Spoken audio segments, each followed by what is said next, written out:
Hörmətli izləyicilərim, Sərxan kəndindəyəm, Şəmkir rayonunun Rəşad Bacıoğlu'nun dəvəti ilə gəlmişəm. Onun da ərazisində su axtarış eləməyə, bu gözəl dağların, təpələrin ərazisindədir. Sudan qıtlıq çəkirlər. İndi belədir, Respublikanın hər yerində hava istiləşməsindən, iqlim istiləşməsindən əlaqədar olaraq sular çəkilirlər.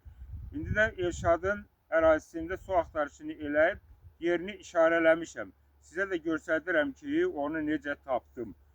Yenə həmişə olduğu kimi yandım və biolokatörü saxladım. Gördünüz? Biolokator istiqamət verdi ki, bu tərəfə get. Mən də onun arxasında göstərdiyi tərəfə gəldim və bax, bu bastırmış olduğum mağazin yanında gördünüzmü? Qarşımı kəsdi. Mən imkan vermir ki, qabağa gedim. Bax, qabağa getsəm dala qaydacaq ki, dala qaydı. Görürsünüzmü? Bax, dala ayağım dalda olanda, arxada olanda deyir qabağa get, hələ çatmıyorsan. Görürsünüz? Bax, indi paralel kəsəndə deməli su buradadır. Suyun da təxmin dərinliyini ölçmüşəm.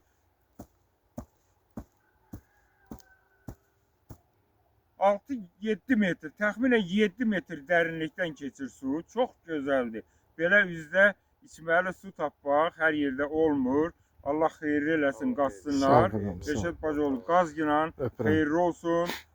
Suyunuz azalmasın. Can sağlığından istifadə edərsiniz inşallah. Qazıb çıxardarsınız. Təşəkkür edirəm.